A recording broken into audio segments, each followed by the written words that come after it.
Meus irmãos, o desafio hoje é falar com vocês sobre como provar que as Escrituras são infalíveis, né? Será que dá para provar isto? Você consegue provar isto?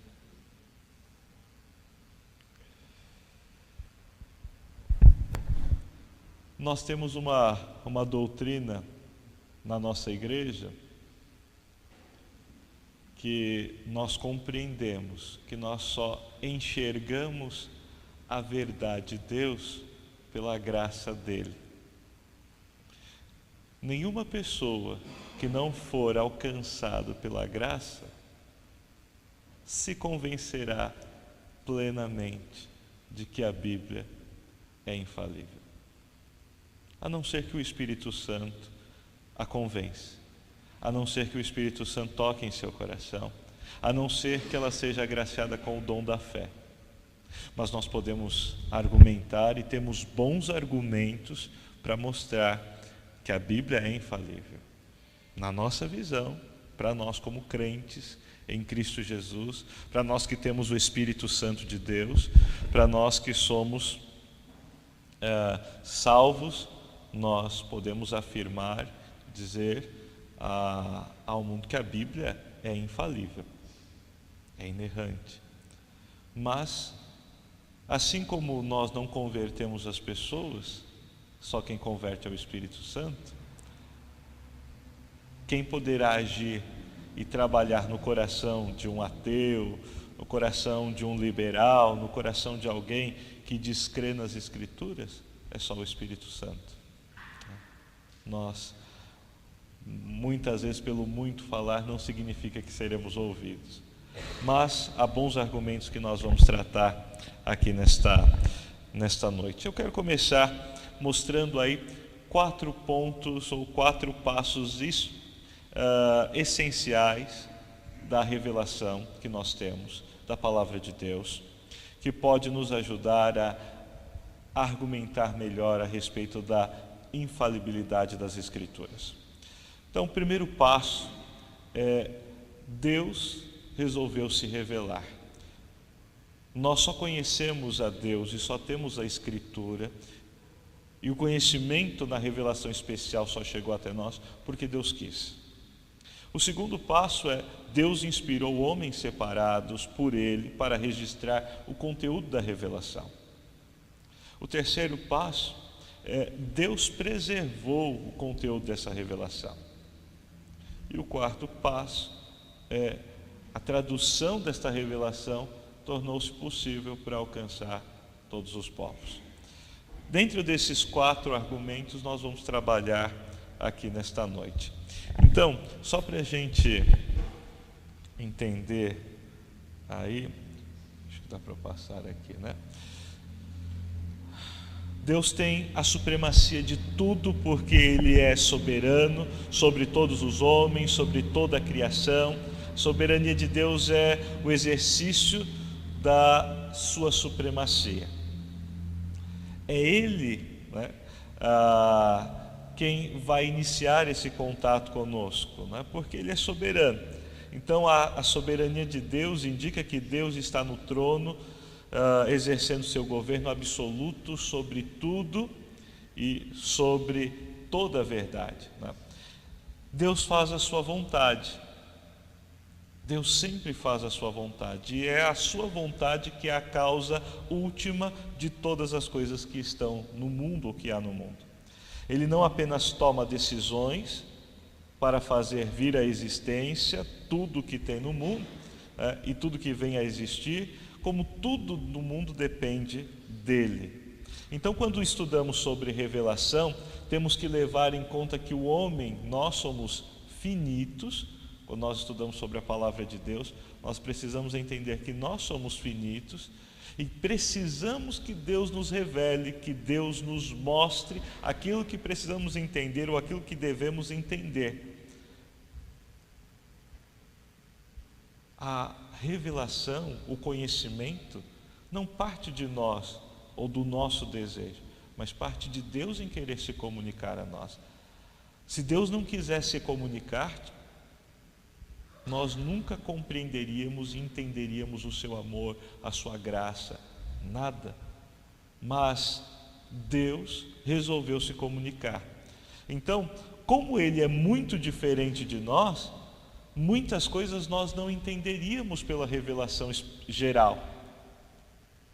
Não conheceríamos ou compreenderíamos revelação geral, eu falo da criação. Como Ele é extremamente maior do que nós, está muito além de nós, dificilmente compreenderíamos ou conheceríamos Deus. Então, nós só conhecemos melhor a Deus porque Ele resolveu se dar a conhecer na sua palavra. Ele é a fonte do seu próprio conhecimento. Só Deus pode se tornar conhecido. Jamais qualquer homem teria algum conhecimento se Deus não lhe revelasse. Então, sabemos que Deus é infinitamente superior ao homem, de tal modo que o homem não pode descobrir nada dele a menos que Deus lhe revele. Então, nós nunca compreenderíamos ou conheceríamos nada de Deus a não ser que Ele se revelasse. Então, por isso a palavra de Deus é tão importante para nós. Ela é necessária para que nós conheçamos um pouco, né, da distância. Nós nunca compreenderemos isso na sua magnitude, mas um pouco da distância que há entre nós e Deus. Nós conhecemos algumas coisas a respeito de Deus, que são fáceis da nossa compreensão. Por exemplo, quando a Bíblia diz que Deus te amou, é fácil você conhecer um pouco do que é o amor, porque o amor é um sentimento que nós compartilhamos com Deus. É um atributo comunicável de Deus. Então você ama sua esposa te ama, sua mãe te ama, você ama os seus filhos. Nós compreendemos o que é o amor e entendemos então o que é o amor de Deus por nós, embora seja muito maior ainda do que o conhecimento que temos. Mas nós temos experiência do que é o amor. Outra coisa que nós compartilhamos com Deus, o sentimento de vontade. Nós fazemos algumas coisas por nossa vontade, e quando nós falamos da vontade soberana de Deus, sabemos que Deus pode fazer todas as coisas conforme o seu querer e ninguém vai impedi-lo. Nós muitas vezes somos impedidos, mas nós entendemos que é a vontade de Deus. Agora, se eu falar para você de eterno, se eu falar para você de todo-poderoso, são atributos que nós não conhecemos.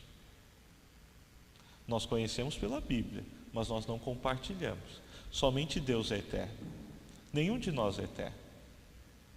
Nós somos co-eternos, mas nós não experimentamos a eternidade como Deus. Somente Deus é eterno. Quando tudo passar, nós vamos existir eternamente por uma coisa: porque Deus quer que nós existamos. Porque se Ele não quiser, nós não vamos existir. Vamos porque Ele é fiel à sua palavra. Então Ele nos dá a vida eterna. Mas Ele é o único eterno. São coisas que nós não conhecemos. Como nós sabemos que Deus é eterno? Porque Ele revela na sua palavra, porque Ele nos instrui na sua palavra. São os atributos incomunicáveis que dizem respeito somente a Deus. Sua eternidade, sua imutabilidade. Eu não sei o que é não mudar. Eu mudo constantemente. Deus, não. Ele é sempre o mesmo. Mas como nós vamos conhecer isso? A sua onipresença. Eu estou aqui com vocês. Não posso estar lá em casa com a minha esposa, com a minha outra filha. Mas Deus está tanto aqui conosco como está lá. E aí nós ficamos, como entender isso? Como compreender isto? É difícil. de compreendermos. É difícil até mesmo de se explicar isso plenamente na teologia. Por quê? Porque isto pertence somente a Deus. Nós conhecemos algumas coisas que Deus revelou, mas não entendemos isso plenamente. Por quê? Porque isso faz parte de Deus. Mas esse conhecimento chegou até nós porque Deus quis revelar a nós. Então, quando nós tratamos da palavra dele, das Sagradas Escrituras, nós vamos lembrar que nós só conhecemos a palavra de Deus, só conhecemos a revelação especial de Deus porque Ele quis que nós compreendêssemos. E nós só conhecemos aquilo que Ele quis, nada mais do que além do que Ele quis revelar. Então nós só conhecemos aquilo que Ele quis revelar a nós. O que Ele não quis, não compete a nós. Para nós entendermos a questão da infalibilidade das Escrituras, e é interessante, o termo que nós estamos usando ali é inerrância. Mas se você for procurar esse termo na Confissão de Fé de Westminster, eu esqueci que não pode mexer muito aqui. Se você for procurar esse termo nos escritos reformados, você não vai encontrar o termo inerrância. Sabe por quê? Você só vai encontrar o termo infalibilidade. Por que não vai encontrar inerrância? Porque não havia preocupações com respeito às Escrituras para haver essa discussão sobre a sua inerrância. Isso só vai acontecer, ou esse termo inerrância, ele só vai passar a existir a partir de 1920, quando você tem um intenso debate entre os liberais de Princeton. Você tem um debate entre os fundamentalistas e os liberais. E depois desse debate é que você vai ter fundado o seminário de Westminster, onde eles se separam. Princeton fica com a ala liberal, Westminster sai a ala fundamentalista ou os reformados. Os liberais defendiam que a Bíblia continha erros, que a Bíblia tem erros, né?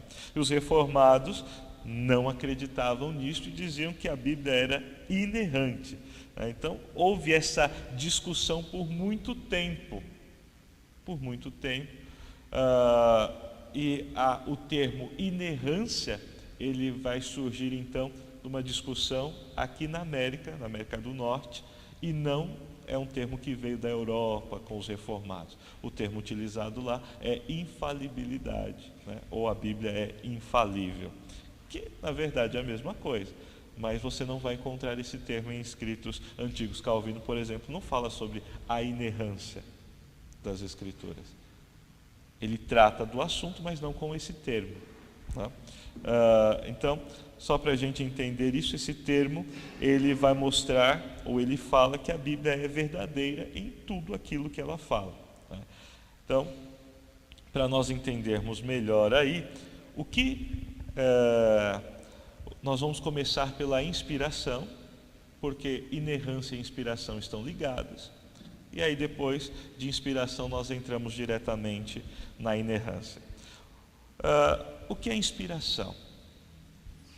Provavelmente você que estudou no AGS já sabe o que é inspiração.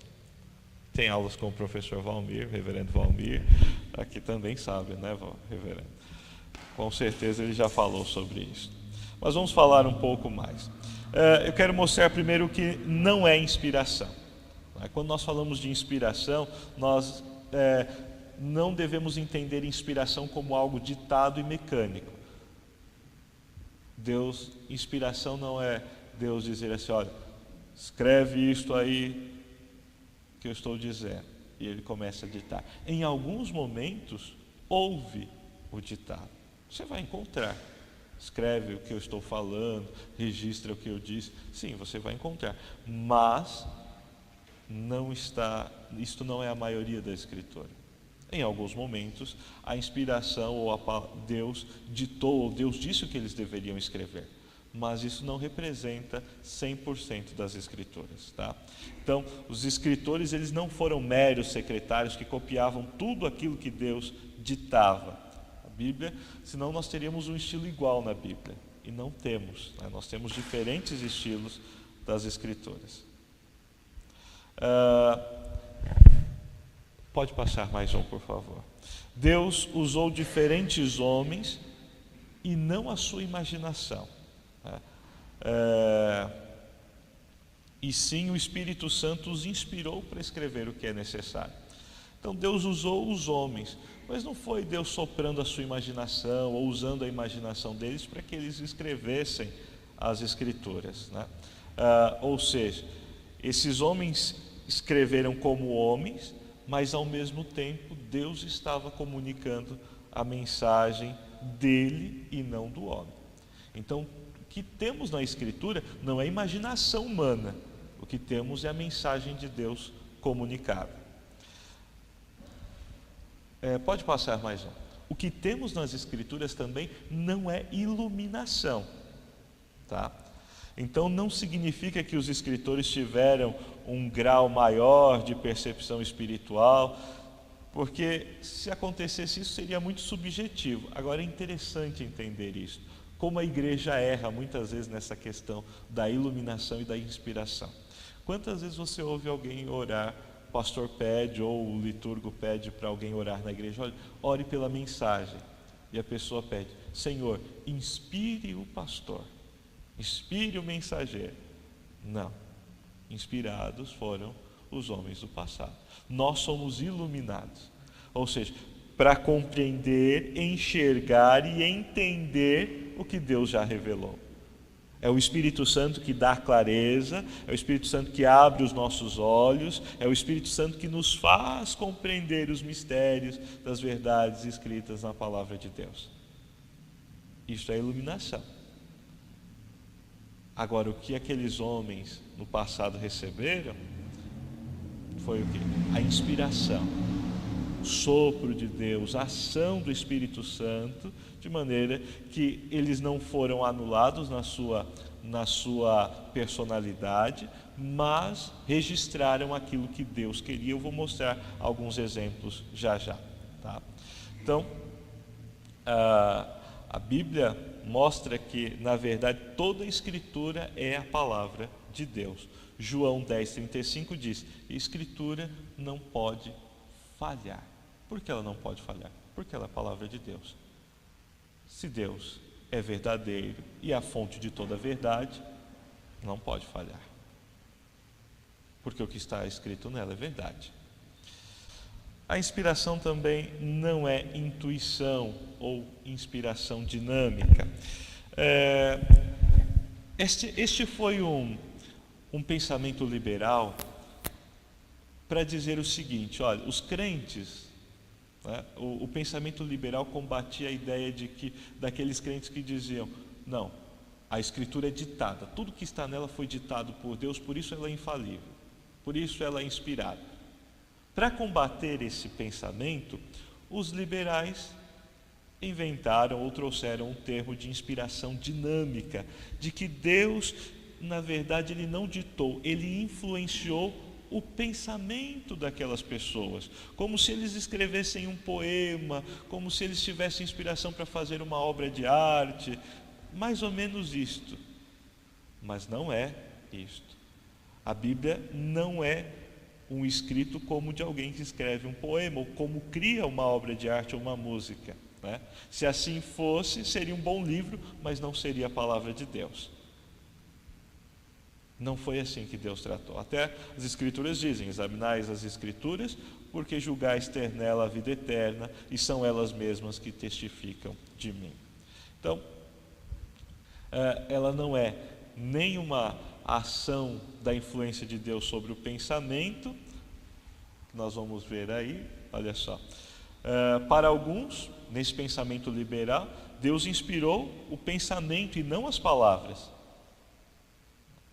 Então, isso quer dizer que alguns pensamentos estão certos, mas não as palavras. E a Bíblia, ou nós vamos encontrar nas Escrituras que Deus inspirou a palavra, ou as palavras, né? Vejam aí, aquele que está sentado no trono disse, eis que faço nova todas as coisas, e acrescentou, escreve, porque estas palavras são fiéis e verdadeiras.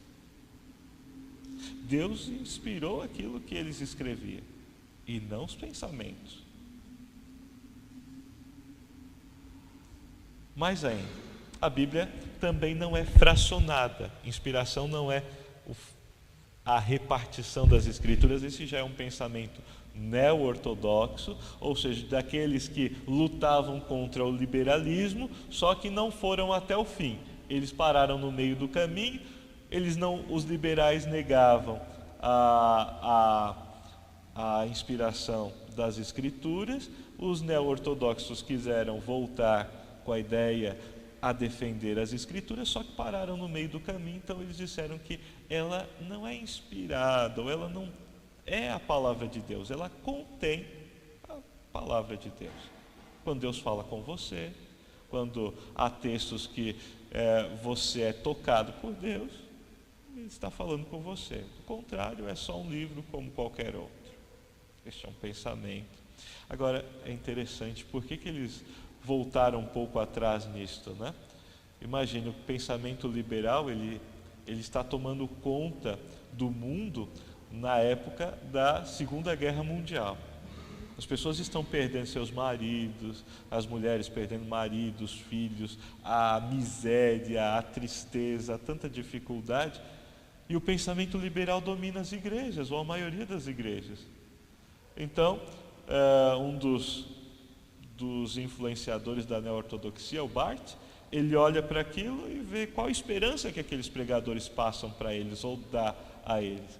E ele é influenciado pelo pensamento liberal, quer voltar atrás, mas ele não consegue ir até o final, voltar ao pensamento reformado. Então ele vai no meio do caminho. Ele entende que a Bíblia contém partes que Deus fala com você, e isso é palavra de Deus. Mas essa experiência pode ser qualquer uma outra, da mesma forma que se você saísse ali na rua e visse um cachorro sendo atropelado e aquilo mexesse com você e mudasse a sua vida, também era Deus falando com você. Esse é o pensamento dele, o pensamento que nós não aceitamos. Nós entendemos que toda a Escritura é inspirada por Deus. Deus fala através dela. E aí nós vemos a fala de Timóteo, ou de Paulo a Timóteo: toda a Escritura é inspirada por Deus e útil para o ensino, para a repreensão, para a correção, para a educação na justiça. Quem crê nisto? Quem foi alcançado pela graça, quem foi salvo. Nós cremos, e é isto que nós cremos e defendemos. Lá fora, eles não só vão olhar para a nossa firmeza, né, também para os valores que temos. Quando você for discutir com um ateu, com alguém que não crê nas Escrituras como inspirada e infalível, você tem que ser convicto do que você crê. Por isso é importante este estudo, por isso é importante esse aprendizado, porque quanto mais você for convicto, consciente do que a palavra de Deus representa, mais você demonstrará e colocará aquele que está debatendo com você em dificuldades. Eu lembro que eu tenho ainda um tio, aquelas pessoas que têm cultura geral, sabe, que você conversa, ela conhece de tudo, de tudo. E ele sempre gostava, ele não é crente, né? E ele sempre gostava de colocar a família em dificuldades. Sempre gostava de colocar a família em dificuldades. Então, e ele chegou a estudar até um pouco ao Corão, a se envolver com muçulmanos, mas não se converteu ao islamismo. E ele gostava de falar, ele conhecia, entendia de muitas coisas.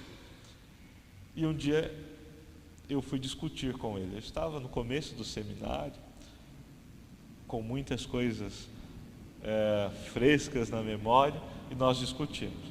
Passamos a madrugada todinha discutindo sobre as Escrituras, sobre o Evangelho. E ele, todas as vezes que discutia com os outros, dava uma risadinha dizendo: você não conseguiu me convencer. E o que foi interessante é que o testemunho dele, depois da conversa comigo, foi: é difícil debater com ele, é difícil lidar com ele. Ele já vem reconhecendo o quê? Que não era qualquer argumento que ele usasse que ele poderia me convencer ou mostrar que eu estava errado. Pelo contrário, ele quase foi vencido pelo cansaço. Então é esta convicção que nós precisamos ter para lidar com as pessoas que estão discutindo e debatendo conosco. Vamos falar aí então o que é inspiração. Toda a Escritura expressa a mente de Deus. Isto é inspiração. Deus se revelando, Deus se mostrando na sua palavra. A inspiração, então, ela é a influência sobrenatural do Espírito Santo sobre homens que foram separados por Ele. Tais homens tinham o propósito de registrar a inerrante e suficiente verdade, constituindo esse registro na única fonte e norma de todo o conhecimento humano. Então, inspiração é a influência do Espírito Santo na vida destes homens, separando-os para que eles registrassem aquilo que Deus queria, a vontade de Deus para o nosso conhecimento. Mais ainda, desta forma, então, nós podemos dizer que inspiração é plenária, ou seja, toda a Escritura é inspirada, não é parte delas, não é fracionada, ela é plenamente inspirada.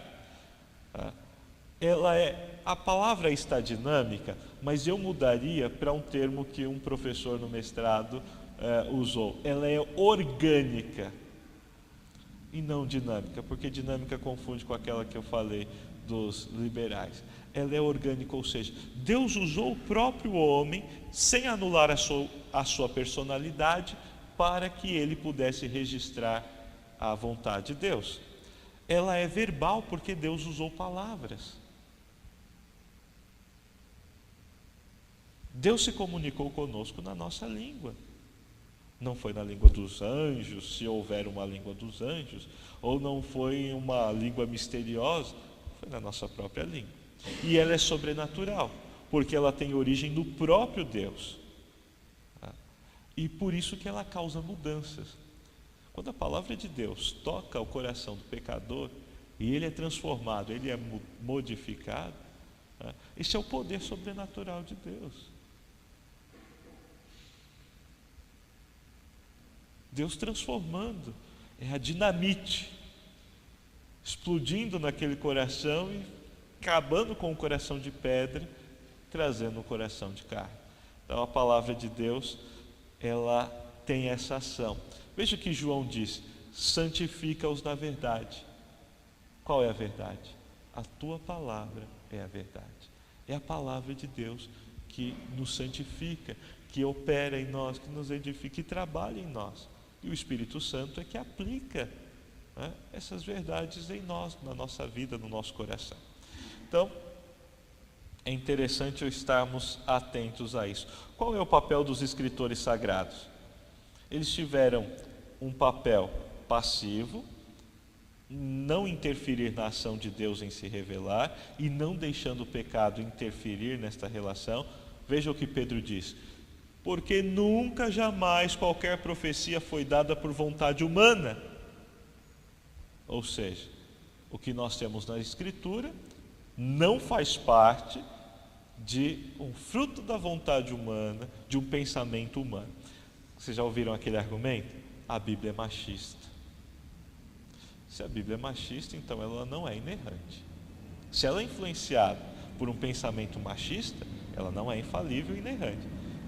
Ela contém um erro.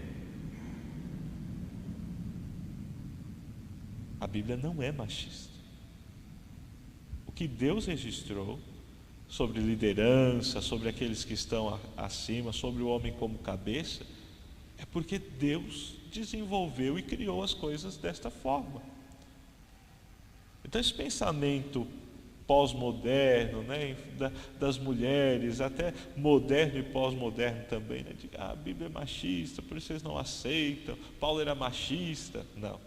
Não foi o pensamento de Paulo, simplesmente pecaminoso, Não, foi a direção de Deus agindo na vida do apóstolo Paulo para registrar as palavras que estão lá e na vida dos outros autores. Então, olha só, homens santos falaram da parte de quem? De Deus. Movidos por quem?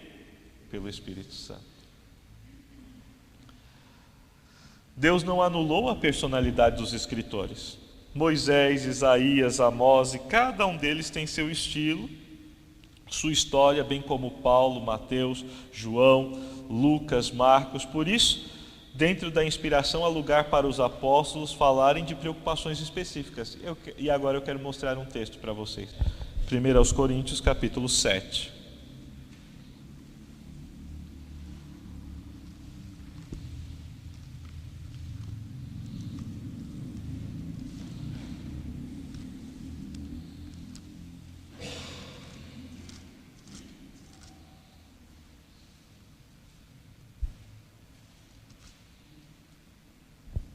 Alguém, por favor, leia para mim o versículo 10.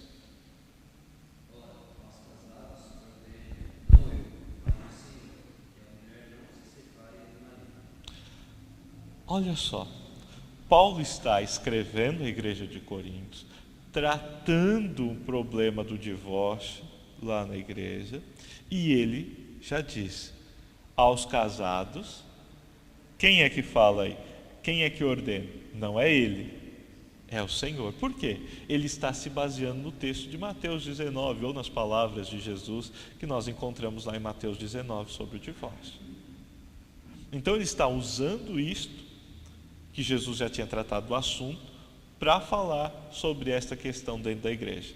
Agora, alguém leia para nós o versículo 12, o versículo 12. Pode ler.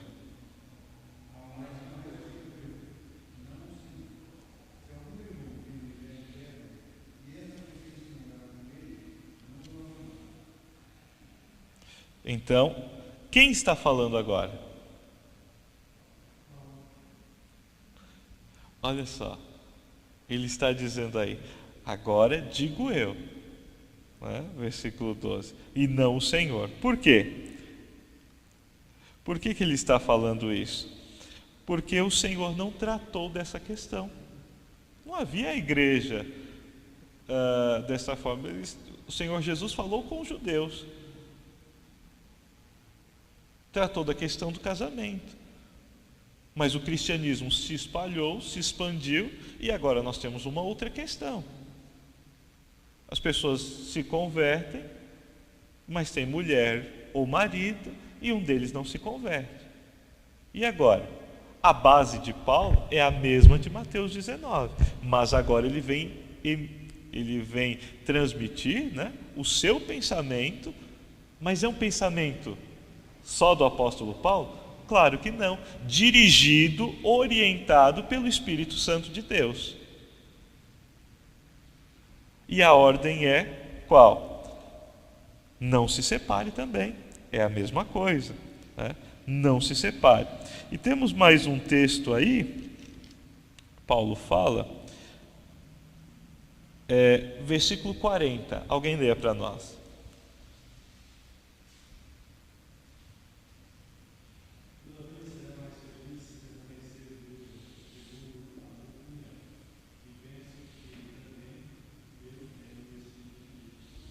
Olha aí, a opinião de quem? De Paulo. Então é que a opinião de Paulo não serve para nós. Serve? Por quê? É inspirado por Deus, e ele diz, eu também penso que tenho quem? O Espírito Santo. Paulo fala isso porque a igreja questionava a sua apostolicidade, né? E o tom dele é irônico com aqueles irmãos sobre a questão do Espírito Santo.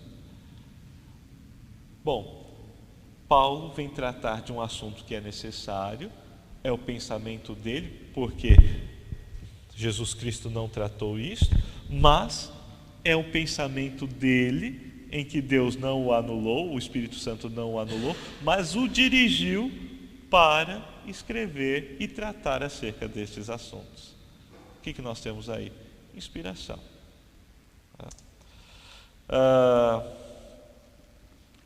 Continuando então o texto, nós vemos então a ação do Espírito Santo dirigindo e conduzindo estes irmãos para escrever a vontade de Deus e registrar isso. Bom, agora, próximo slide, aí, a inerrância. Nós afirmamos a inerrância. A inerrância é uma decorrência lógica da inspiração. Por quê? Inerrância significa verdade total, sem erros. E o Deus que inspira tem de ser completamente verdadeiro. O Deus não podia ter inspirado ou contado mentiras para nós, senão nós não creríamos nele. Se nós cremos que ele é o Deus de toda a verdade, tudo que ele registrou ou mandou registrar ou conduziu para os escritores registrar é a ação dele, do seu Espírito, e é verdade, então logo nós cremos que a palavra de Deus é inerrante ou infalível. E aí eu já contei a história do termo inerrante. Vejam aí o que a Bíblia mesmo diz sobre si mesma. Olha aí, João 10,35. Se ele chamou deuses aqueles a quem foi dirigida a palavra de Deus, a Escritura não pode falhar. Depois, santifica-os na verdade, a tua palavra é a verdade. Na palavra da verdade, no poder de Deus, pelas armas da justiça, quer ofensivas, quer defensivas, por causa da esperança que vos está preservada nos céus, da qual antes ouviste, pela palavra da verdade, o Evangelho. Ou seja, o que nós entendemos aqui, o que nós vemos que é a palavra de Deus, é a palavra da verdade, ela não pode falhar. Eu não quero dizer que nós podemos compreender tudo a respeito dela. Tem coisas que nós não vamos compreender. Vocês já fizeram pergunta para o pastor Valmir? Com quem que Caim casou?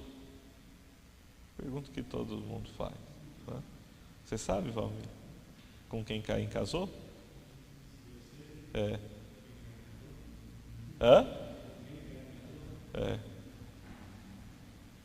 Eu também não sei. Eu também não ouvi o Rod, o Berkoff explicar isso. Mas a Bíblia não é um livro de ciências. A Bíblia trata de coisas do cotidiano, do dia a dia e do pensamento que se tinha na época. Por exemplo, o sol, quem parou? Foi o sol ou foi a terra? Nós sabemos hoje que a terra parou. Mas o livro de Josué diz que o sol parou. Mas querem ver como o pensamento bíblico não é errado? O que nós costumamos falar hoje? O sol nasceu, o sol se pôs. Mas na verdade nós deveríamos falar: olha, estamos num movimento de rotação, Estamos num movimento de rotação. Agora estamos na parte em que estamos de frente para o sol. E agora vamos para a parte que estamos de costas para o sol. Ninguém usa isto, não é? Mas o entendimento bíblico naquele período é de que o sol havia se estabilizado. Querem ver também um outro exemplo?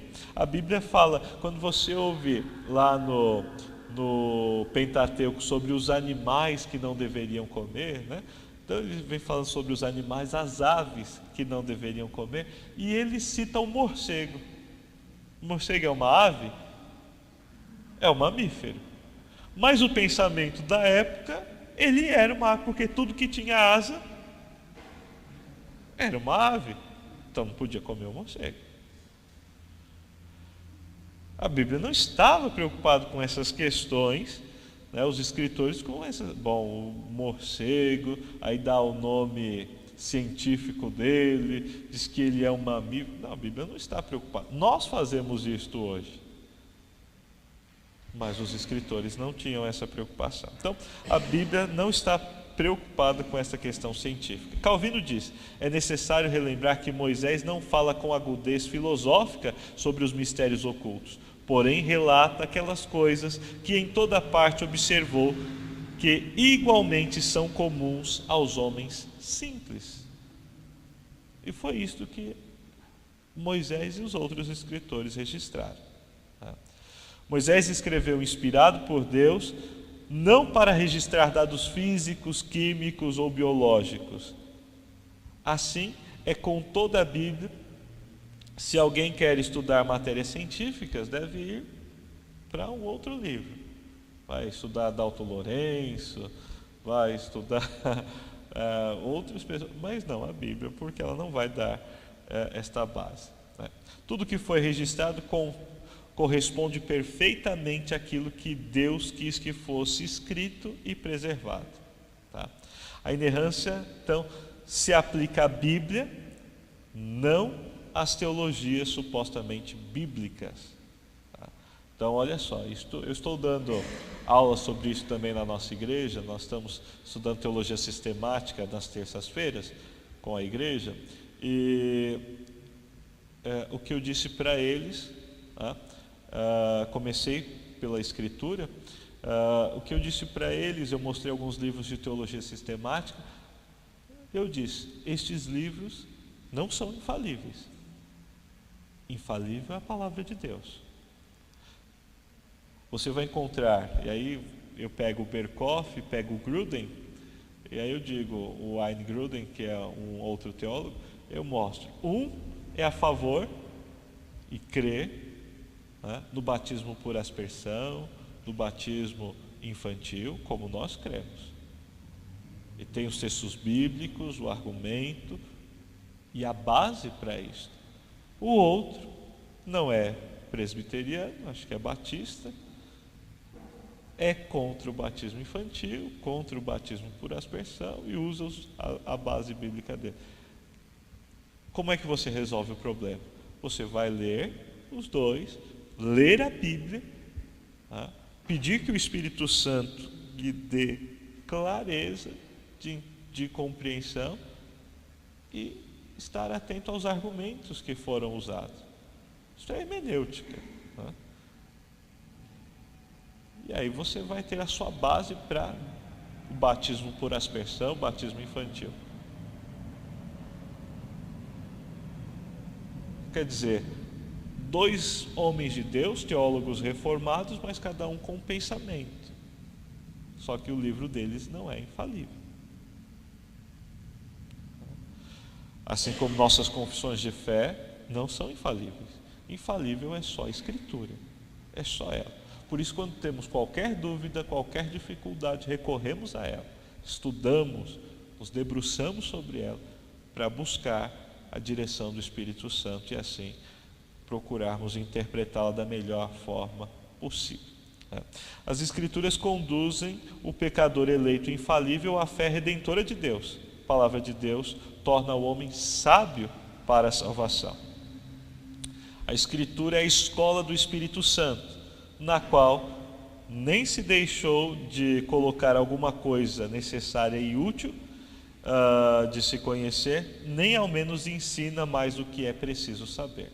Ou seja, você vai encontrar aquilo que é necessário para a sua vida, aquilo que é necessário para o seu casamento, para a sua família, para o seu relacionamento no trabalho. Você vai encontrar o que é necessário para isto, e também vai encontrar o que é necessário e não vai encontrar nada mais também, nada do que não é preciso saber, como o caso de quem foi a mulher de Caim. Você não vai encontrar isso, tá bom?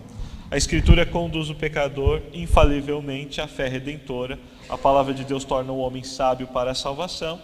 Ainda que a Bíblia seja a palavra de Deus como tal, nela não pode haver erro algum. Isso não significa que nela não há dificuldades. Há dificuldades. Veja aí o que Pedro diz. Alguém leia para nós, por favor.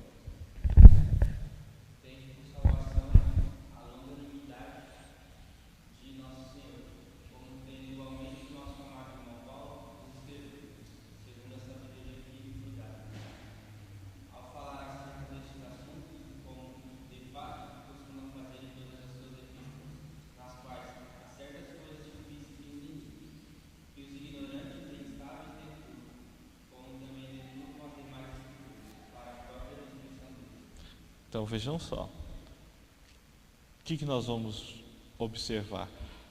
Que há coisas que na Bíblia são claras, mas há coisas que são difíceis de entender. E Pedro deixa isto claro. Essas coisas que são difíceis de entender, algumas são esclarecidas, outras não são. E muitos deturpam este conhecimento, ou deturpam estes ensinos, né? Deturpam essas coisas. E estes correm no erro de ensinar as pessoas heresias e aquilo que não deve ser ensinado, tá? Eu quero mostrar agora aqui, rapidamente, a questão da preservação. Nós já vimos que a Bíblia é inspirada e inerrante. Já vimos que Deus quis se revelar. Agora, o terceiro ponto é o passo da revelação. A preservação, então, é o terceiro passo da nossa trajetória. Eu quero mostrar para vocês, então, que os escritos originais, eles não foram preservados. Isso trouxe uma grande perturbação para os cristãos, principalmente no período do liberalismo teológico, né? Por quê? Nós não tínhamos originais. E até 1940 não havia se achado nenhum texto antes de Cristo que pudesse comprovar a fidedignidade das Escrituras, a sua fidelidade, né? Ou que ela não tinha sido alterada, que ela não tinha sido sofrido algum acréscimo. Você não tinha nenhum texto que comprovasse isto. Até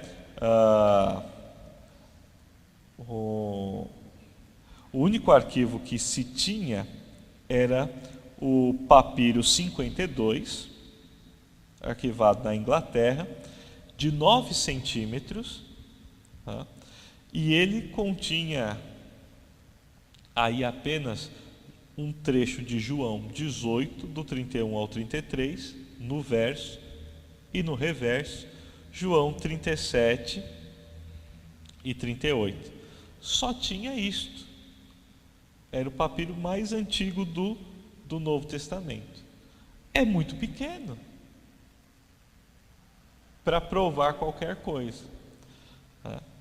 Então, quem garantia que as cópias eram confiáveis? E ainda mais, se você fosse olhar para os escritos do Antigo Testamento, você também não tinha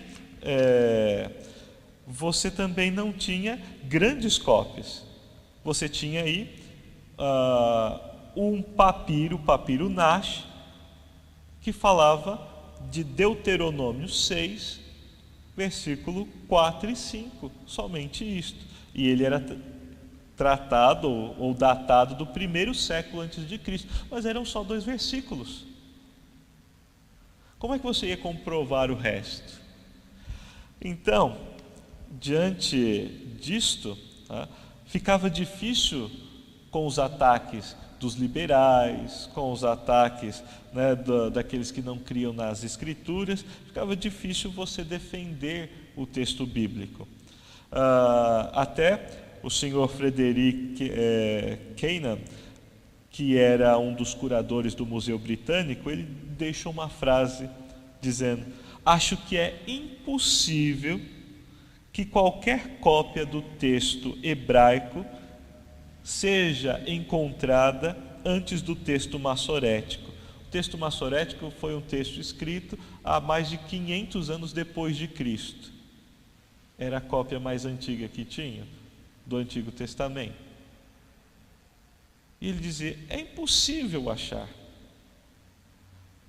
Como não tínhamos uma cópia mais tardia, as pessoas diziam: olha, Antigo Testamento, Novo Testamento, são invenções. Os liberais ganhavam força. Em 1940, nós vamos ter em Quebet Qumran a descoberta dos escritos do Mar Morto, dos manuscritos do Mar Morto, né? Um jovem adolescente, Mohammed Hamed, ele estava pastoreando as ovelhas, uma ovelha se perdeu, ele foi procurar em algumas cavernas ali, as cavernas estão aí, pode passar, mais um por favor, as cavernas estão aí, ele foi procurar, jogou uma pedrinha, ouviu os barulhos ouviu o barulho de jarros se quebrando, ele volta para chamar algumas pessoas no acampamento, vem com seu irmão, e eles descobrem vasos de barro gigantesco ou grandes, né? E a princípio eles pensavam que era algum tesouro, mas depois descobriram que eram apenas escritos. Algumas pessoas contam a história de que eles venderam esses vasos para alguns comerciantes que enfeitavam seus estabelecimentos, chegaram até mesmo a vender alguns para um sapateiro que usou o couro para remendar sapatos e coisas assim, né? Até que eles foram descobertos e presos e não podiam mais contrabandear ou vender isso no mercado negro. Foram mais de 10 grutas que eles encontraram, né?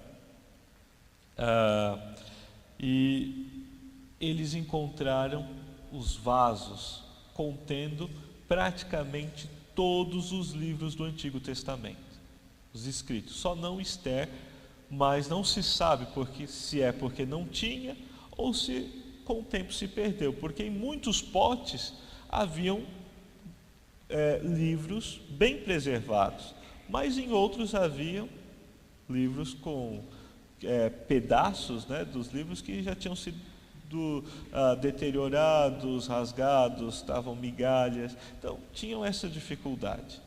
Fora o que eles venderam, fora o que talvez ainda não descobriram, mas o único que não tinha era Esther. E eles então encontraram todos esses livros. Quem morava ou quem escondeu esses livros? Provavelmente uma seita dos chamados essênios, né? Talvez viviam por aquela região e registravam,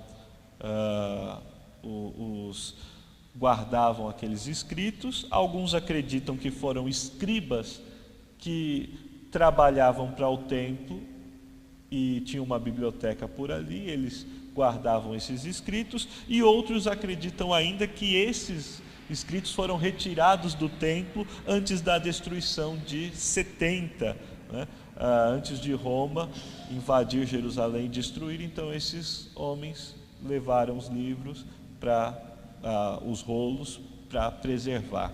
Não se sabe ao certo quem guardou, mas o que se sabe é o seguinte: Deus inspirou homens, Deus deu a sua palavra inerrante e infalível.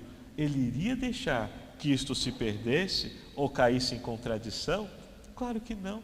Pela providência de Deus, a palavra foi preservada. E aqueles que diziam: bom, a Bíblia, olha aí, é uma invenção do cristianismo, ou os escritos são invenções dos homens, não tem como comprovar, está cheio de acréscimos, tem erros. Então eles abrem o rolo dos escritos do Mar Morto, e alguns datam de 300 anos antes de Cristo. Eles abrem então aqueles rolos, pode passar aí, né?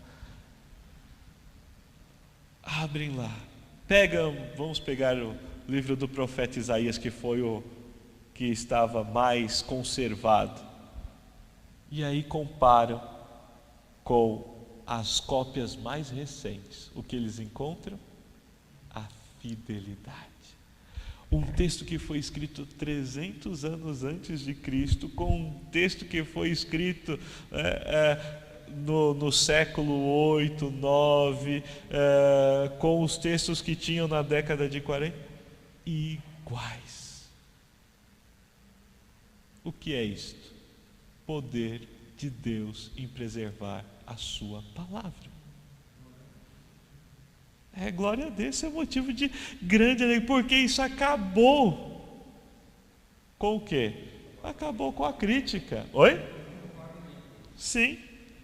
Para mostrar que não foi adulterado, que não foi acrescentado. Pelo contrário, os textos traziam fielmente aquilo que nós temos. A preservação nos aponta para o fato de podermos confiar nas Escrituras, porque Deus não somente revelou, como agiu na inspiração e na preservação delas. Durante a história, Deus tem superentendido a preservação de sua verdade no processo de transmissão do texto até chegar a nós. Deus permitiu que chegasse a nós. E a sua palavra não conseguiram contradizer, não conseguiram distorcer a palavra de Deus ou deixá-la como se ela não fosse real e verdadeira, porque Deus preservou. Maior é o poder de Deus.